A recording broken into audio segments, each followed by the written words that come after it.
and I got some check marks. So fingers crossed, because we've got a mixture of rain and freezing rain here. And so like trees could fall down over the internet at any given moment. I'm, Okay. I'm just keep your fingers crossed. It's all All good. We right. can come back People are next starting, week people, and do it if we need to. people are starting to pile in. So let me run the introduction. I'm David C. Barnett, and you're tuned in to Small Business and Deal Making, the podcast, YouTube channel, and blog where I talk about buying, selling, financing, and managing small and medium-sized businesses while controlling risk. So if you're looking to take control of your future through buying a business one day, or if you already own a business and you're looking to grow or exit, you've come to the right place. I talk about interesting things, I talk to interesting people, and I answer your questions every week right here. So be sure to hit like and be sure to hit subscribe, and let's get to it. Hey, Wesley, good to see you. How are you? Good to see you again, David. Thanks for having me on. Yeah, no problem. And people probably don't know you. So why don't we talk about you? You're in South Carolina right now. Why don't you tell us a little bit about your background, how you ended up becoming a lawyer? Yeah, I'm in Charleston, South Carolina. So I'm over here on the coast. We're in the, on the water over here. Um, so I grew up in a really small town. I'm not going to take it too long, but 45 minutes down the road, 6,000 people in my town. And really, we had no lawyers or really professionals in our family. We had a bunch of entrepreneurs and business people, really. And so, I kind of followed this study, made good grades path, and woke up and was in this, gigantic law firm. And my now wife, I remember we were dating at the time, and I was like, I can't do this forever. And so I kind of almost had a career change and became, like, to me, a business owner, like a, reinvigorated career by marrying that kind of entrepreneur business owner within being a lawyer. So, I had to do some soul searching to be like, what do I really want to do to enjoy this legal career? Because I don't like, I don't like trying to yell at somebody all day long and not terribly petty on a day-to-day basis. So I've been drawn to the business side of both running a law firm and being a lawyer. So I tried to find a little niche there.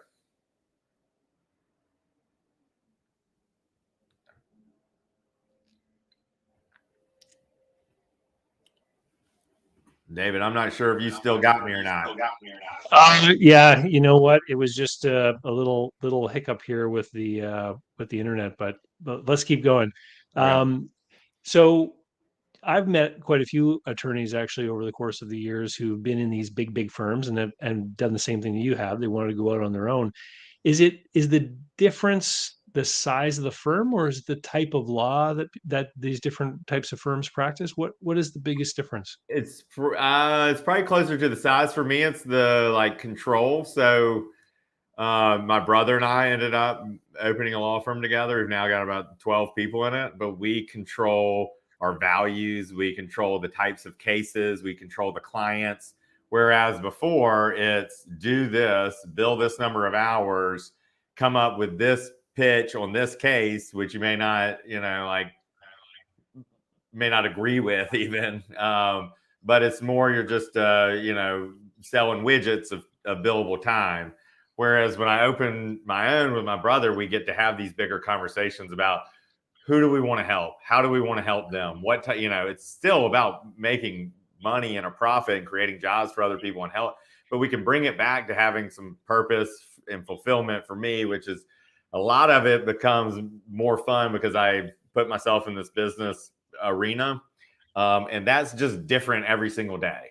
And I love that. There's a new challenge, but there's also, a lot of the lawyer stuff, there's no real win, but when you put yourself in the business world, you can find wins for your clients, and it's a very rewarding place that I found to practice it. But I think it's primarily that ability to decide who you want to work with and who you want to be, Yeah.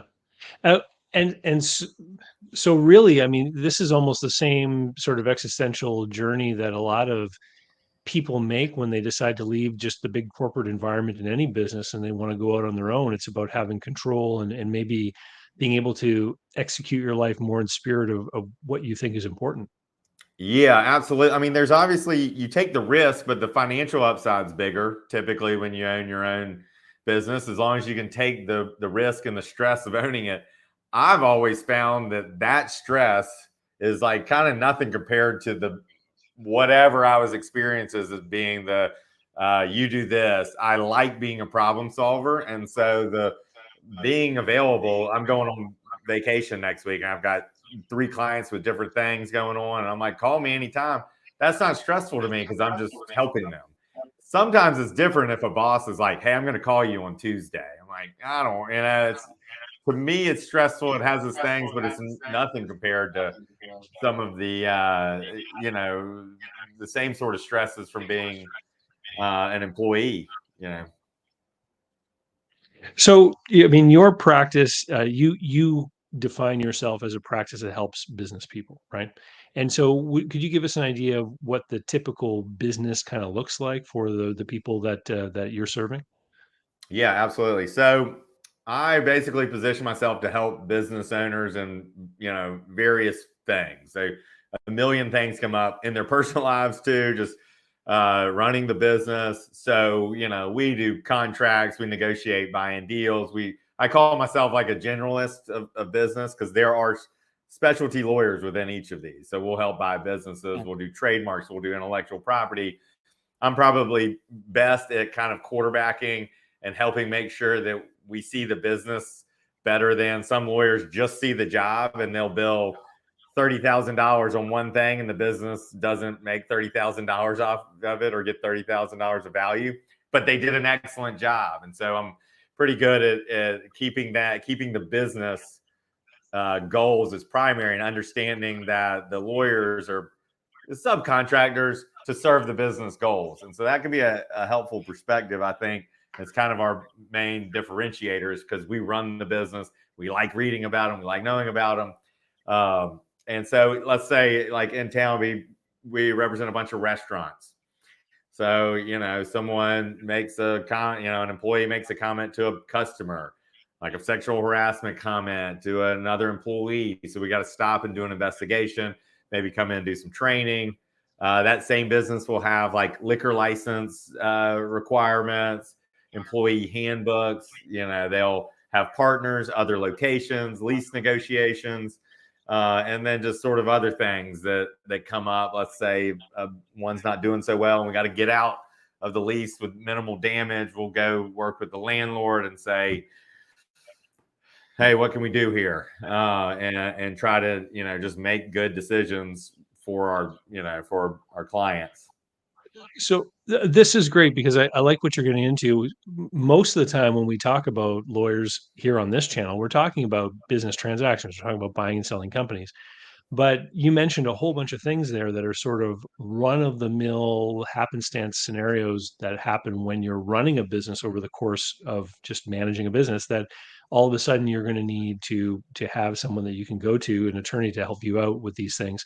What would you say are some of the most common um, that we tend to think of calling a lawyer when you have some kind of trouble, but it's not always that reason, is it? I mean, you mentioned things like licenses and permits and things. So, what are the most common reasons why your regular customers are calling you up needing your help with something? Yeah, so I would say the most frequent calls I get are HR kind of world problems. So it'll be, Okay. what am I supposed to do here? I bring up the sexual harassment comment, like, when is the threshold where I need to fire this person? Or can I just talk to them? And that's a hard question. You say, someone makes a pass at another employee and they're like, do I have to fire this person now? Or can I talk with them and it be okay? And those sort of things that kind of eat at business owners are like, I don't know the answer. And a lot of times there's not a clear answer. So it's these judgment calls. And the more I work with one client, the more often they will call me for almost anything. It could be a business decision. It's like, hey, I'm thinking about opening a second location. What would that, and it's almost Mm. just like having an impartial business partner in a lot of ways because we get so emotional. I'm talking them out of like, hey, I know you got wronged by this employee. They take something or feel like they took their time. I'm like, you just got to let that go and move on to your business and eat the $2,000. Do not pay me to just, go cause a fight or prove yourself or things like that. So I come in kind of as this sort of like impartial, and they want it. They're like, thank you for giving me the feedback because I'm pissed. And I want to, I want to really take it to them. And so it's these judgment calls, day-to-day things. And then you mentioned the compliance, buying something from a vendor. Let's say it's someone who runs a coaching business or something like that. And they're like, hey, they wanted these tweaks to the contractor. We've got several weddings are real popular in Charleston. They host a bunch. Yeah. And some, really expensive wedding venues. So these are, $300,000 and $400,000 weddings. And so when they come in, they've got a lawyer like negotiating their agreement for that venue. And it's pretty much set in stone. This is the deal, but they'll say they asked for these tweaks to an indemnification clause. And so they'll say, we mind looking at it. Yeah, that's like a half hour of time. And they've got this, peace of mind, like we're fine. So that, we've got people. We've got people piling in. Nuvi says that he's here. Victor's here. He says, hi, Wesley. Looking forward to a great show as usual. Thanks to have you. Good to have you here, Victor. Great to see you again. So you're based in Charleston, and you've kind of made the decision that you feel it's best for you and your clients for you to have a relatively geographically limited practice. You want to talk a little bit about that point of view that you have? Yeah. So, people, a lot of it is there's a gazillion lawyers everywhere. Sometimes I'm like, I don't even understand how there are so many lawyers. You drive down certain portions, but there's just, our clients are here. We understand what here is. I understand, like the commercial market to a degree. I'll have clients say, is that a good per square foot on this lease? I'm like, not like you're expert on it, but that looks consistent. I know what, right. It's kind of like, a doctor, you take your kids. I've got 3 young kids who are sick all the time. And you take them to the doctor. They know what's going around in the community. They're like, oh no, I've had 10 cases of this week. It's not a big deal. He's going to throw up for 2 days and have a fever. They'll be fine. It's kind of like that with the marketplace for us here when it comes to like commercial, leasing and things like that. And there's just enough work here, I guess. We could expand it. South Carolina doesn't have a ton of big cities. It's pretty much Charleston and then you've got Columbia and got another one, Greenville. So you know what, the things you're pointing out, the fact that you sort of become entrenched within the community and you start to know who the players are. This is the one thing that I've had happen in a few deals that I've helped clients work on, where we'll engage a local lawyer to help with the paperwork and stuff. And all of a sudden the lawyer like knows one of the other parties in the deals and like shares information with us that is useful that we weren't ever really looking for. It just happened to have chosen to work with the right person who is embedded in the community. And I would imagine when you're talking about some of these issues like leases and landlord things, if it has to do with a landlord that you've probably had conversations with before, it's probably easier for you to resolve some of these things. Yeah, 100%. So right now I'm in the middle of a kind of I have a restaurant being sold, and my client just wants to stop the bleeding and is selling the restaurant. But you got to sell it to the new buyer, so they take over the assets of the restaurant. They're going to build out their own restaurant, but we can still sell our assets. And if the landlord agrees, we can assign the lease and all that sort of stuff. But there's been a bunch of hiccups. It's like 3 months past when we thought it would be due. I know the landlord somewhat socially and somewhat professionally enough to know that this landlord is not dragging us along and going to like bamboozle us, hopefully, or I would be surprised. So my client is freaking out. It's like, everything keeps dragging on. So he thinks they're going to back out and back out and back out. And he's just trying to stop the bleeding. So he's desperate to get out of this thing. And I'm able to reassure him and say, look, I know this human being and I can't predict the future, so something could change. But I would be surprised if he was not being forthright with us. I think everyone's trying to make this deal happen. This is not like dragging you along just for the fun of it. And that's what I truly believe. Now, there's scenarios where I could be like, I have no idea why this is going the way it is. But in this case, I'm able to reassure him, and we've worked together for over 5 years. So that's comforting to him. And so It's just the localism of it, I guess, knowing the parties, like you're saying. And to me, there's a lot. There's a couple lawyers I've worked with in the past year that I'm like, man, that's who gives our profession a bad reputation. I don't trust a word this person is telling me. And it's all so carefully plotted. I'm like, man, I'm like showing it, the language to other lawyers in my office and being like, what am I seeing? What am I missing? It just makes you nervous. But when it's people that I trust, there's a lot there, because good lawyers aren't trying to sneak something in. You're trying to be, hey, what is our deal? Anything that's at issue, let me take it head on. This is where I'm at on it. And let's grab it and let's make a real deal on it. Not like, you exchange documents and there's some new sentence in there and you're like, what was that all about? I've had other lawyers who work on business purchase and sale describe how, ideally it's a collaborative kind of feeling when you're working on these business deals, because it's a very complex endeavor that you're both trying to do, and both parties have an idea of what they thought they agreed to.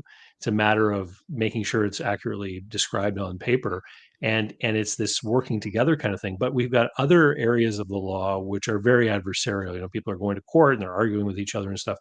And do you find that that kind of thing sometimes bleeds into the business law arena? Is it because there are some lawyers acting in both areas of the law, or Yeah, it or could is it be just a that. different It attitude? could be personalities, but it can be the business owner, one of the clients too. Lawyers Okay. sometimes catch a bad rap and they're like, oh, these lawyers are suing for everything. I'm like, well, the people behind the lawyers are actually the ones doing the lawsuit too. So I agree in a lot of areas, but sometimes I always tell people it only takes one difficult person or jerk or whatever to make a dispute or a deal be much more difficult than it should be. And that can be the lawyer without question, a lot of times is, but it can be the clients too, who are like, I have clients who are like, ask them for another $1,000 on a, like $2 million deal. And you're like, come on, can we just, at some point you got to trade and say, all right, I appreciate you making those gestures. I think we got a deal. Some people are just relentless in what they want. And so in those scenarios, I would only back them off. I would say, I think you're pushing it, and you might make them angry, but that it's their call to make. But I do think some of it is personality, but some of it is, you know, it's a client thing too. Sometimes clients, and this is just if I was talking to other lawyers, sometimes clients want to see the bulldog. Some of them want to see the collaborative process. My personality is more the like, let's go. I like playing sports and stuff, and I like the friendly competition. It's like, I'm representing my client. Let's go hammer this deal out. I want my client to get a little bit better than yours, but I also want to be fair, upfront, collaborative. Let's work through what we need to. That's my personality. But some of them want like, let's go, a bulldog. You hear bulldog lawyer. I'm like, I like to growl when we need to, but I'd like that to be like once a month, like when it's Yeah. really needed. But some clients, they want that. They want aggression. And a lot of times for me personally, when I see that, I'll just say, you might be happier with someone else, because I'm just going to take it straight to them. And if there's a problem, I've always believed that I get a better result because I'm forthright and I don't let an issue sneak by. I say, what about this thing? Have y'all taken a look at this? And just make sure we're all on the same page. And part of it is that if you sneak a deal by somebody, they're gonna ruin it anyway. Like if you pull one over on somebody, whether they're right or wrong, they're gonna end up suing you or causing you problems. So I'm like, you want it to be the deal. Like, go find a good deal where you're both reasonably happy and get it real clear, and then you don't have to worry about it as much. When This is really interesting that so you're good. saying this, because I over the holidays I do this special called Holiday Chat, where I do these consulting calls and I record them and release them to people who are on my email list. But one of the callers was talking about this deal he had negotiated that had yet to close, and he was talking about all these wonderful concessions he had managed to secure from the sellers, and it was basically describing a very lopsided deal in his favor. And I said, yeah, I said they agreed to it because they don't understand what they agreed to, and it's not going to close. And because I've seen this before, it's people will both parties will have an understanding of what they think they're agreeing to, and then they might sign papers and stuff. But if in the progression towards closing day, they begin to understand the exact terms and conditions they have agreed to, they can just dig in their heels. And what are you going to do? You're going to Yeah. sue someone to force them to follow through on what they promised, and then rely on that person to do a training and transition to help you run the business successfully. Like Yeah. there's so many things that you require cooperation from the other party on. It's not something you're going to shoehorn someone into. You have to both be willing to walk through this together because you're both getting something out of it, and you feel like you're both being treated fairly. Yeah, I think it's a really great point, and I'm glad you share that perspective. I mean, imagine someone who's more aligned with you, like your marketing company. Do you want them begrudgingly being like, "Oh man, they pay me less than everybody else"? What kind of service do you think you're getting compared to the other people? Like they know Yeah. that, and it'll come back. Anytime it's a service, you want to pay the value of the service, if not, an extra bit more, so that they're giving you even better service. If you can, afford the marketer and be like, hey, here's your, proverbial tip, but just take extra good care of me. If you're negotiating on products, sure, like it's a product, whatever it is. But if it's a service, you don't want them to be, trying to make it right in some other way. Like you're saying, let's say there's some, clause. I guess you can do some earnouts and stuff like that to keep people honest, but you're still going to have in the back of people's head looking for opportunities to make up for what they perceive as them getting a raw deal. It's just like the employee that feels that they're underpaid. Right. They're going to find ways to They're going cut to take their corners and time. slack off, Yeah, you they're going know? to take their time back that they feel is theirs. I agree. Yeah. Um, Billy says, "Hello, David. Thanks for always providing such value and educating us. You're the man. Thank you very much." And Kevin says, "Hello from Lakeland, Florida. Good to see you today, Kevin." One of the first time we spoke, I think I don't know if you knew this or not, but Charleston, South Carolina, is the place where Sunbelt Business Brokers started, and that's Ed Pendarvis was there for a long time and ended up teaching a lot of people this industry, and he taught me a lot of things too. So I kind of think of Charleston like this mecca of small business deal making, because of I always heard Ed's stories, back when he was helping people buy and sell businesses in Charleston. So can you give me a sense like of sort of the types of deals that you most often see?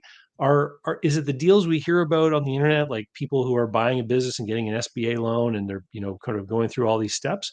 Or do you also get to see a lot more deals that are kind of made, sort of in a different way with more seller financing or more one-on-one terms between parties? Can you kind of describe sort of the deal flow and what you see that people may not be talking about? Yeah, absolutely. And so it's not surprisingly a mix of all that. So me Yeah. being how I am is just like we've got, our network of friends and lawyers. And so I just end up working with lots of business owners. So whereas maybe someone becomes more specialized or known for SBA banking or something, they might end up getting the same thing over and over again. One of the joys of my business is most of them are a little bit different. So it's a lot of I would say it's mostly an SBA loan is involved most of the time when someone's buying it. SBA Hmm. or a bank, a lot of people go through do the SBA process. It sometimes can be comforting, too, for the buyer because the bank requirements are so much, I think. But we do have like a lot of owner financing involved. A lot of times that will be like someone buying from within the business. A lot of businesses are hard to sell. You take a law firm, the way you sell it is from promoting people within. There's a lot of businesses like that are more difficult to sell to a third party, and you're looking at, like owner financing and things like that. And those what you're looking for is making sure that there's security on the money, and you have everybody kind of grouped together. But if I'm selling, I'd rather get my money and move on and wish them well, right? But you're also, if you do the owner financing, it's usually someone and you feel like, you're betting on them. And so you're kind of remain invested, it can be like your family business. That's a lot of what we see is like family business. You'll see franchises being, moved around. Right now we're working on like some ice cream franchises, pizza restaurants, it's a direct marketing, like mail Okay. campaign company, which is extremely bizarre almost, because there's almost nothing to sell, because it's relationships. They have people that hire this one person, so that's kind of It's an. all goodwill and a couple computers, probably. That's the whole I thing. mean, like there's an accountant looking at it, and the accountant's like, I don't know really how to give value, and the guy makes a good living, a bunch of money, but you take him away from it, like kind of like a professional. You take the lawyer that people call away from it, unless they're coming through a website lead. You can guarantee the lead generation. What's it going to be worth the next day? So it's mostly, I would say, most of our deals that we work on are like somewhere under the $2 to $3 million kind of family business. A lot of Mhm. first time business, people wanting to walk through it. Have you still got me? Yeah. Okay. On my end, it's kind of showing something on my camera. Oh, I don't know. Are you If you trying to still got me, record it that's on a good. So camera or yeah, something? it's not really one thing. We do see. I always like working with the employees that are taking it over. It's we have a like an interior design, a specialty product right now, and she's worked in the company for a long time, and they do a great job. They have a web presence and they're local, and so we're taking over the lease and we're taking over the business and the vendors, and there's like prepayments on all this sort of stuff, and so it's kind of nice to see people step into these business owner worlds that that's not what they sought out to do. And like I think that it's kind of this empowering sort of thing for them. They're like, oh, I can be this thing. And so those are always kind So what, in your experience, and I don't think this has to do with our live stream. I think it's something on your camera, but what would be some of the most common reasons that that deals that you start to work on don't end up completing? Is it because people didn't understand what it was they were getting at, or is it stuff that comes up in due diligence, or is it that people can't settle on some of the final terms at the end of the day? What are the most common reasons why Yeah, these I things think it don't would be go the through? earlier one. So it would be a combination of the most recent one I saw bust was a combination of, I think there was a lack of capital to step into it. It was a first time Hmm. business owner. They were heading into retirement age, and I think underestimating, thinking that buying a business can be more passive than it is.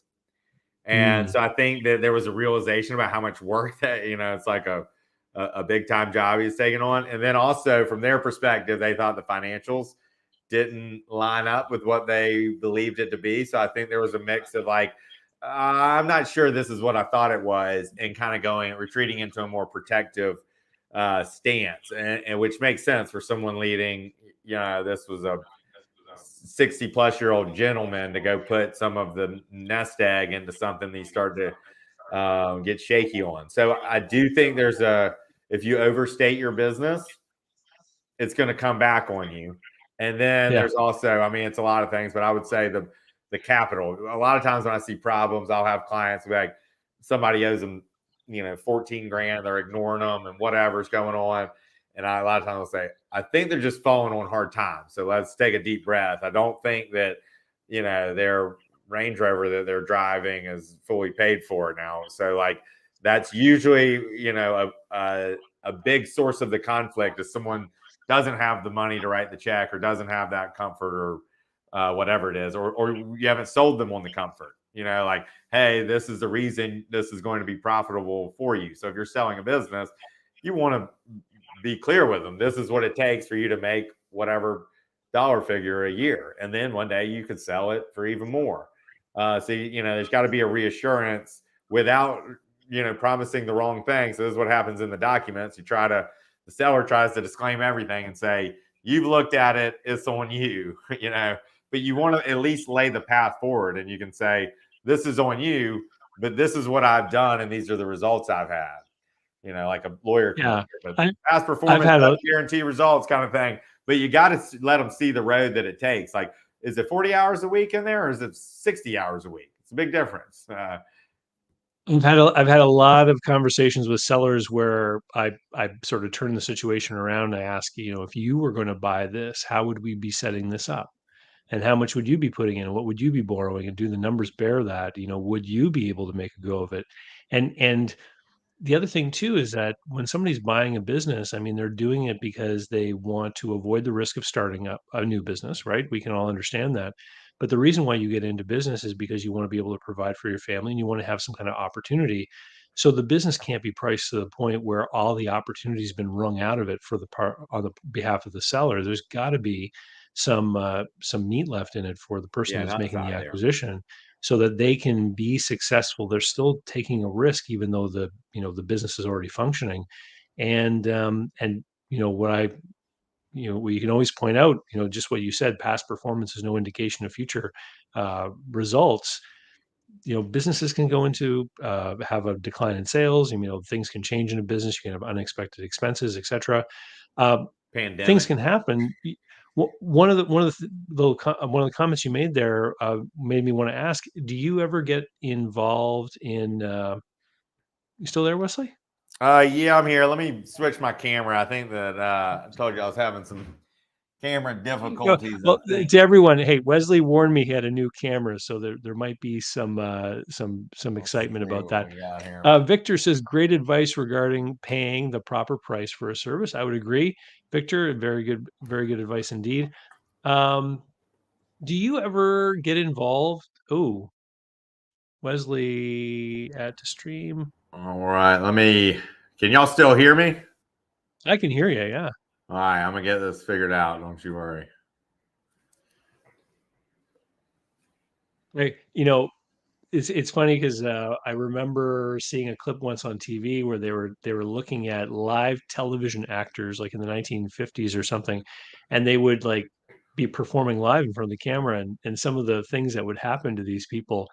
Oh, there he's gone again. Let's try it again. Well, if y'all can hear me, would it mess you up if I re-signed in? Yeah, let's just continue with audio. Okay. Well, Okay. what I was gonna ask you was, do you ever become involved in collections? Are there ever any businesses that have an issue with collections and go to seek a legal solution with your help? Yeah, so that I would say is extremely frequent for us because we're working with business owners on like a day-to-day basis. And Hmm. so what'll end up happening when somebody will reach out and say, "Hey, this person, I've got a landscaping company. I'm working on this email this morning," and he's like, "Well, I haven't sued anybody in the 15 years I've been in business." And so we sent a letter and said, "If you don't," it's called a demand letter. "If you don't pay by such and such date, we're going to file a lawsuit." And so he keeps getting all these emails and saying, "Oh, it's coming, it's coming, it's coming." He finally got fed up with it. So this morning he's like, "Well, what does it actually look like to sue him?" And I was like, "I mean, we hadn't incurred any of these fees because we didn't want to yet, but it'll be like a 2 or 3 page complaint that you file and then you deliver to them, and they got 30 days in our state to respond." And the good thing about it for him is, we helped with his agreements so we can get attorney's fees on it. We don't want to have to do any of this, but if you have to, you want to be able, might cost. We got to make a motion, for a default hearing if nobody responds, or if they do, it's going to go on for a year or so, and the Yeah. emails, the calls, it builds up, so it could end up between $10,000 and $20,000 to collect on 14. So here's the pitch as a lawyer. I go to them and I say, "Look, you can pay my client the 14 that you owe him right now, but you're going to end up with 30 or more at the end of the road if you don't, because of the way we have this written, which is an extremely fair way. It's if we got to hire a lawyer to collect the 14, my client shouldn't be out that money to pay me to go get it." And so it's a really useful tool in having in all your agreements. So you might have to enforce something like that. Do you find that a lot of small business people will kind of ignore the paperwork? Like they'll get out there in business, they'll start serving customers, they'll start doing things for different people, they'll start extending credit to people without ever stopping to realize, hey, I don't actually have proper written agreements with the people I'm doing business with. Yeah, so there's a couple personalities that you're usually dealing with in business, and some of them I commend. They just go figure it out, and we kind of wing it a little bit. I'm a game plan kind of guy, So I'll have people come in and they'll be like, "I've never needed anything for 15 years." I'm like, well, I want to talk to you and understand why. And so sometimes I'll pick their brain, and then those type of people, they'll just come when a dispute arises. And then there's other people who it eats them up to not be doing everything they're supposed to. So I say you kind of learn by experience, or by forethought, I guess. Learn from other people's experiences. So I'll have people starting a new business, be 2 or 3 business partners. And one of them will be like, we're getting an operating agreement. That's happening. And everybody's like, okay, sure. I'm like, what happened to you? Like, what's your story on this? Because it means they went through a scenario where they didn't have the conversations they need to have to go into business together. And it ended up probably a group of friends not going as well as they would have wanted it to go. And so you see a lot of the experience. Nobody wants to spend the money if you're doing a tight, venture. You want to spend it on making the money, and it makes sense to me in some ways, because legal compliance and legal protections is a very protective stance, but it should probably be thought of more as in offensive stance to prevent things. But it feels weird to start protecting and spending all this money to protect when you're new and you're like, what do I have to protect? So you just not, your brain's not there yet. And truthfully, like running a business, it's a lot of stuff, a lot of moving parts. So, usually the people who do the best with it are the ones who have the capital to say, look, I'm going to pay someone else, so I don't have to worry about it, but I still know it's done correctly. Well, I get the question often from people who are starting businesses where they will ask me, at what point do I need to stop and make sure that I'm doing all the things to make sure my business is sellable? And I'll often say, well, let's make sure that your business is successful first. Let's make sure that you can actually build it up to the point where you can draw, a fair wage out of it for yourself for the work that you're doing all the time. And once it's, achieved this viability point, now you can start to think about the next goalpost, meaning, what might it look like if I was going to sell this one day? But do you think that same kind of idea might be applicable for going back and reviewing all your agreements and paperwork and stuff? Yeah, I mean, to me, I like people are like, when do I start doing it? And I say as early as you can afford it. Really, if you can build it into the budget, because it makes it easier all along the way. Having that resource, I like the idea you're saying is like, how do we prepare it to sell? That the reason it helps prepare it to sell is because it's doing what people want to see, which means it's doing what you're supposed to. Do you have the right employment agreements in place? Do you have your trademark file? Do you have contracts that you can assign, that sort of stuff? Because you want to make sure the value that you have is captured within your LLC. So the earlier the better, I think, because you can find lawyers and it's not the most cost prohibitive thing in the world. But so your firm, Henderson and Henderson, you're based in Charleston, South Carolina. You also have another business that is based around the idea of people being able to work with contracts a little more affordably. Why don't you tell us a little bit about Drafted Legal? Yeah, so Drafted Legal, we run our business here, and we end up with a good number of phone calls, and you can tell we like the business side of it. And so in a previous life, I guess before kids, I would talk to many entrepreneurs and lawyers and say, all right, this is what you need to do. Like, I get you don't want to spend the $5,000 on hiring the lawyer, and I'm like sympathetic to you. You need to make judgment calls on your own. And so we kind of had like some emails that we'd send to them and say, here's what you need to do here locally. And people really appreciated it, kind of realized it could be more of a commodity. So it's one part like kind of the world of LegalZoom. So you're buying the LLC online or the templates. We've just tried to take it a step farther and get somewhere between hiring a lawyer and buying these DIY templates. So it's not a law firm. It's all set up the same way, but we pride ourselves on the customer service. We get an email just this morning explaining the situation that they're in and saying, is this agreement right for it? So we're going to try to put them in the right agreement, answer the questions that we can, and then, let them know if they need a lawyer, that sort of thing. So just provide a little bit of, am I doing this right? Sort of trying to answer that question that says, you're doing this good enough for now, so you're not going to look up and be like, oh my goodness, I made this gigantic mistake. I never got an LLC. My personal assets are exposed, or I didn't research my business name and someone else owns it. So we try to guide them through the fundamentals so that when you look up a year later and you're making money, you can go talk to that lawyer and they're not like, hey, well, you got a big problem. It's more like, hey, you could be doing this a little bit better. So what impressed me when I checked out the website is that, so for everyone listening, what Drafted Legal offers is it offers sort of their template contracts, but there's video interpretation where you go through and explain each clause, why it's there, what it does, when you might consider removing it or amending it or changing it. So it's kind of like pre-recorded coaching that goes with the templated contract. Is that a good way to put it? Yeah, that is exactly the best way to put it. Because so when we do it, we have to make sure we don't create this like law firm or attorney-client privilege. But I want to mimic what we were doing for people before, which is giving them advice that they can go work on and not being scared to go help people.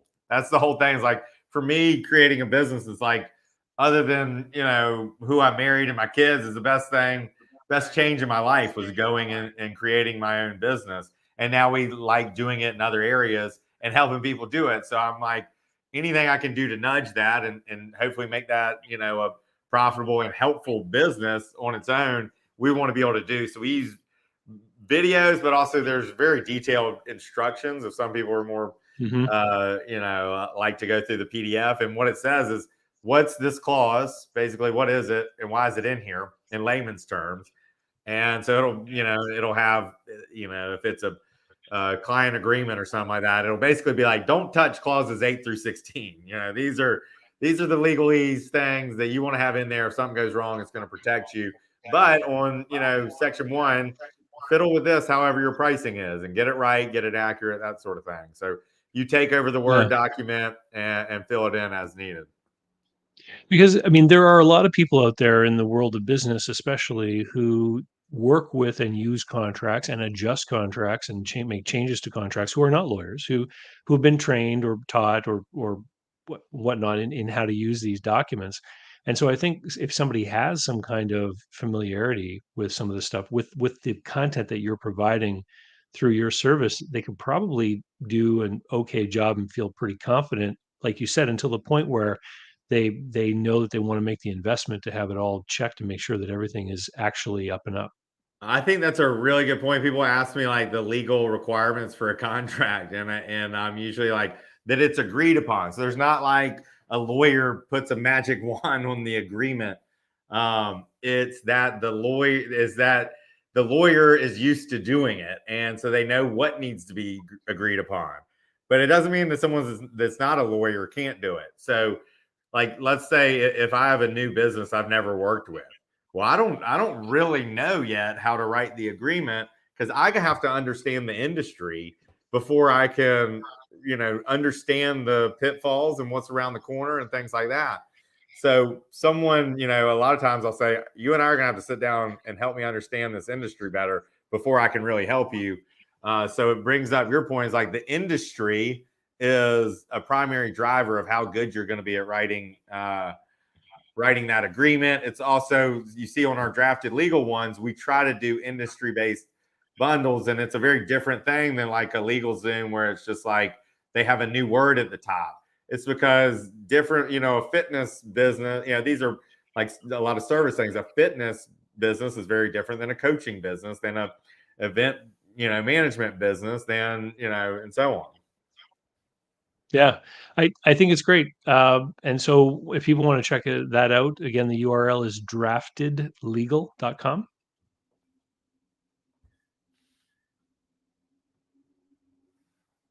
Wesley? Yep. You still got me?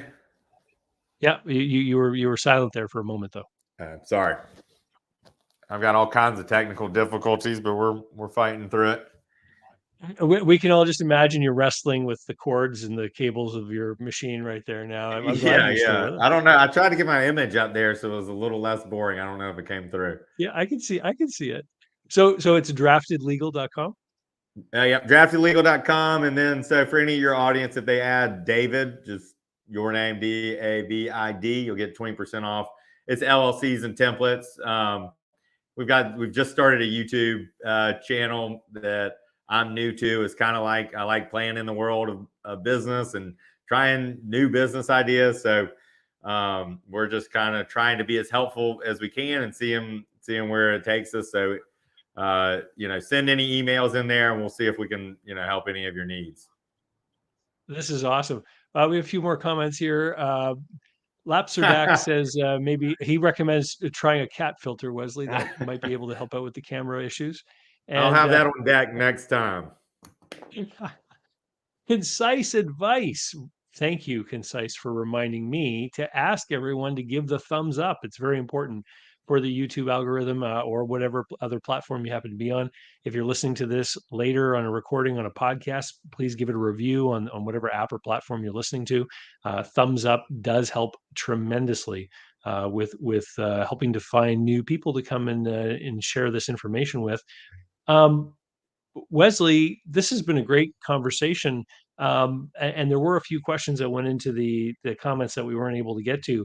But I'm just wondering if there's any sort of final parting words of advice for people who are in business or aspire to be about what they may, a habit or an attitude they might want to take if they're looking to make sure that they don't get themselves into, some really bad, expensive legal trouble. Yeah. I was reading this book recently by a guy named Ryan Holiday. He does writes about these old Stoics things, like the Marcus The Daily Aurelius. Stoic. Yeah. So he's got another book, and I forget which one it is, and he's writing about this old idea, and it's called The Premeditation of Evils. And the story he tells in there is a business owner is about to launch a business, and they're going to launch it in 3 weeks or whatever. And he walks in the room and says, "This thing failed miserably. What went wrong?" And so it's an exercise in, all right, let's imagine things going wrong. Let's see what it would have been. So it kind of diffuses and disarms like, oh, it's your fault or my fault, or I'm a loser or whatever. And it just lets you brainstorm. What are the things that could go wrong here? For example, today, my camera can go out. That's something that can go wrong. Do you have a game plan for it? Have you thought about the things? Are you going to keep going or pull the plug? Think about the things that can go wrong in your business and have a plan for them. So my personality is very game plan oriented. I'm far from a micromanager. I just like to have a general, what's my plan? What can go wrong? What are we going to do? What's our backup plan? And so to me, it's a really good business thought because it's like it invites people to poke holes in our business, but it's also kind of what a lot of the legal parts are. What can go wrong? It's like, oh, well, we're not making the money we need to, or this person's angry at me. This thing broke. Someone fell and cracked their head on the skull. So you're game planning for as much of these premeditation of evils as you can be, and you got to be okay with them. And so I talk to clients a lot, and I'm like, this is technically a risk. I would put it somewhere less than 10%, maybe 5%, but this is something that can happen. And you have to be okay with saying, I'm comfortable with that risk where it is. And that's the way it is with business. See, you got to be able to, balance some of the parts that you can't control. And to me, the things that we can control, let's try to have a game plan for them and control them. And so that way our space, mental space, physical resources, financial resources are available to take on the things that we didn't see coming, the pandemics of the world, the bad clients of the world, the bad breaks, the whatever it is, a personal situation. You could have a drain on your personal resources. Someone gets sick, your husband or wife can't work, or something happens with kids, got to go into a special school, a million things in your life. So you just want to be available to react. You don't want to be, everything's allocated and every single thing has to go right for this business to work. That's a tough place to be. You want to give yourself, so that premeditation of evils is kind of a neat thing I've been on recently and kind of borrowed from that book, or I think it's an old, really. I think it's great advice, and I lived through it last night and this morning, as a matter of fact, because I know one of the things I thought of several years ago, what's the worst thing that could happen would be to have my computer and my information be lost. All the client files I'm working on and all the stuff I've created. And so years ago, I made the choice to move to cloud-based storage, which a lot of people now use as a matter of course. But I also do a physical device backup every week, to recopy everything for Oh, a wow. plan B to the cloud. And last night, my computer crapped out, completely died. I took it to a technician and was told that the hard drive was most likely fried, and they have to do some more analysis. But I had a full day of things to do today, including this live cast. And so at 9 a.m. this morning, I went and bought this computer that I'm using right now. And because I had planned for it, because I was using all that cloud-based stuff, as soon as I logged into Microsoft and Google, everything just magically came back to life, and I was able to make this call happen. And I was quite surprised at how fast everything came back. But I never had any anxiety last night in bed because I just knew things were in the cloud, and if they weren't there for some reason, they were on that weekly backup that I do. And boy, when you plan for the things that might go wrong, you really can sleep better at night. Yeah, no kidding. And that way you were able, ready to go. You weren't frantic coming in, having, running around just to make it work. I was none the wiser on it. So it shows how effective it is. Yeah. Well, we have one last question. Can you put Wesley's email in the notes? I'll put the URL to Wesley's law firm, and you must be easy to find. Your contact info must be easy to find Yeah, on there. absolutely. And you can put my email in there for anybody and they can reach out and we'll probably run you through intake. But if it's something we can get on the phone and I can help with, I'd be happy to. Obviously, all of y'all are like-minded budding entrepreneurs or business owners, and are my favorite type of people to work with and talk to. So happy to help. My favorite kind of people too. All right. Thank you very much, Wesley. It's been great to chat with you today. Yeah, thanks for having me. I enjoyed it. Next All right. time I'll have a backup camera for you. How about that? All right. We're going to say goodbye with a few words from today's video sponsor. Special thanks go to today's video sponsor, Mark Willis of Lake Growth Financial. Mark helps people better manage their personal wealth and business finances through the Bank on Yourself insurance strategy. This is something I've done personally and I've gotten lots of positive feedback from people I've worked with over the years. Go to newbankingsolution.com to find a playlist of all the interviews I've done with Mark and to learn more about the advantages of these programs. While there, sign up to arrange a conversation about what this solution might look like for you. So, how can you learn more about buying, selling, financing, and managing small and medium-sized businesses? Easy. Head over to my blog site at davidcbarnett.com. You'll find hundreds of articles and videos, all for free.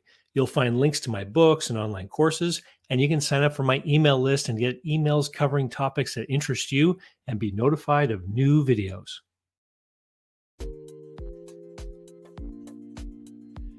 This episode of Small Business and Deal Making is brought to you by SMBpodcastnetwork.com.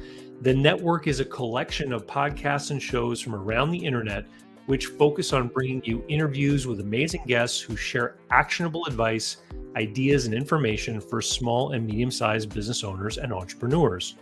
Visit www.smbpodcastnetwork.com to find more great shows and easily subscribe to be notified of new episodes. It's a great way to discover quality content. And if you've discovered us today via the network, then I hope you're enjoying the show and will consider subscribing directly so you never miss any one of our great episodes.